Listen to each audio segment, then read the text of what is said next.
DRDO September 11 notifications release చేశారు. ఇక్కడ చూసినట్లయితే ఇది అఫీషియల్ వెబ్‌సైట్ అనమాట. అఫీషియల్ వెబ్‌సైట్‌లో ఫస్ట్ టు రిఫర్ అడ్వర్టైజ్‌మెంట్ అని చెప్పేసి ఉంది కదా అక్కడ. జూమ్ చేస్తాను చూడండి. అక్కడ క్లిక్ చేస్తే మనము డైరెక్ట్‌గా అఫీషియల్ పీడిఎఫ్‌లోకి నావిగేట్ అవుతామనమాట. అన్నిట్లో టోటల్‌గా ఎన్ని వేకెన్సీస్ ఉన్నాయి, ఎలిజిబిలిటీ ఏంటి, అప్లికేషన్ ఎలా చేయాలి, అఫీషియల్ లింక్ అన్నీ ఆ పీడిఎఫ్‌లో ఇస్తారు. ఇదిగో చూడండి పీడిఎఫ్ ఇదనమాట. ఇందుట్లో ఫస్ట్ ఇక్కడ మనకి జనవరి 1 లాస్ట్ డేట్ అని ఇచ్చారు. కానీ ఆ డేట్ అనేది ఎక్స్టెండ్ చేశారనమాట. ఇది డిసెంబర్ 11న రిలీజ్ చేశారు నార్మల్‌గా. దీన్ని మళ్ళీ ఇప్పుడు జనవరి 1 లాస్ట్ డేట్‌కి ఇచ్చారు. కానీ 11కి ఎక్స్టెండ్ చేశారు. ఎవరైనా అప్లై చేసుకోవాలనుకుంటే ఇప్పుడే అప్లై చేసుకోండి. ఇందుట్లో ఏంటంటే ఫస్ట్ 2 రకాల పోస్టులకైతే ఇక్కడ రిలీజ్ చేశారు. ఇందుట్లో ఫస్ట్ పోస్ట్ వచ్చేసి ఏంటంటే సీనియర్ టెక్నికల్ అసిస్టెంటు, ఇంకోటి టెక్నీషియన్ ఏ అని చెప్పేసి 2 రకాలది. ఫస్ట్ దానికి క్వాలిఫికేషన్ వచ్చేసి ఏంటంటే డిప్లొమో. ఏ బ్రాంచ్లో చేసినా చాలా బ్రాంచెస్ ఎలిజిబుల్ ఇచ్చారు అక్కడ. నేను కింద స్క్రోల్ చేస్తున్నాను చూడండి. ఇంకోటి ఏంటంటే టెక్నీషియన్ ఏ వచ్చేసరికి ఏంటంటే ఇంటర్ పాస్ అయ్యి ఉండాలి, లేకపోతే ఐటీఐ అయినా చేసి ఉండాలి. ఈ రెండిట్లో ఇప్పుడు ఏమేం బ్రాంచెస్ ఎలిజిబుల్లో చూద్దాము. Automobile engineering, civil engineering, mechanical engineering, ECE, computer science ఇలాగ అన్ని బ్రాంచెస్ ఎలిజిబుల్ అని చెప్పి ఇచ్చేసారు. ఇక్కడ మీరు చూసుకోవచ్చు ఎస్టీ వాళ్ళకి ఎన్ని పోస్టులు ఉన్నాయి, ఎస్సీ వాళ్ళకి ఎన్ని పోస్టులు ఉన్నాయి అన్నీ ఇచ్చారనమాట.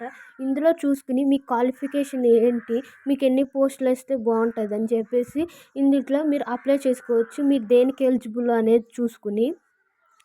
ఓకేనా. దీనికి మనం ఫీ కూడా ముందే పే చేయాలన్నమాట. 500 ఉంది. అది రీఫండబుల్ అవుతుంది అనమాట. ఒకవేళ ఎస్సీ వాళ్ళకి అదే ఫీ అనేది నిల్ అని ఇస్తారు కదా.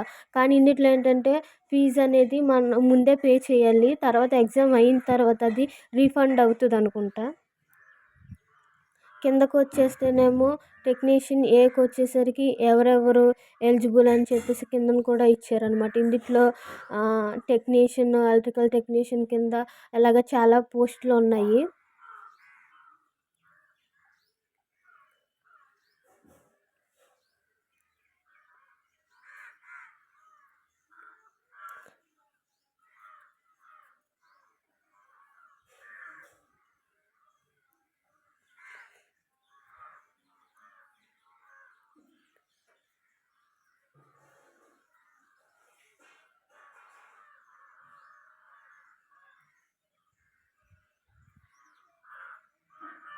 దీనిలో సీనియర్ టెక్నికల్ అసిస్టెంట్కి వచ్చేసి ఎలిజిబిలిటీ డిప్లొమా చేసి ఉండాలి.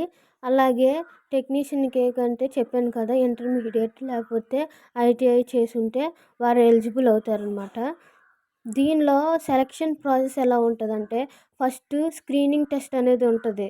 అంటే అందులో జనరల్ అవేర్నెస్, జనరల్ ఇంగ్లీషు, అలాగే రీజనింగ్, యాప్టిట్యూడ్ అలాగే ఇస్తారు. ఫస్ట్ సీనియర్ టెక్నికల్ అసిస్టెంట్కి వచ్చేసరికి 2 టైప్స్ ఆఫ్ టెస్టులు ఉంటాయన్నమాట. అందుట్లో ఫస్ట్ వచ్చేసి స్క్రీనింగ్ టెస్ట్, నెక్స్ట్ వచ్చేసి ఏంటంటే టెక్నికల్ టెస్ట్ అనేది 2 ఉంటాయి.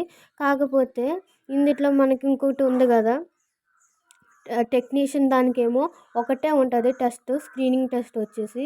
కానీ తర్వాత ప్రాక్టికల్ టెస్ట్ అనేది ఉంటుందన్నమాట. వాళ్ళకి ఎలాగ ప్రాక్టికల్ నాలెడ్జ్ ఎంతవరకు ఉందో చేసి తర్వాత ఫైనలైజ్ చేస్తారనమాట.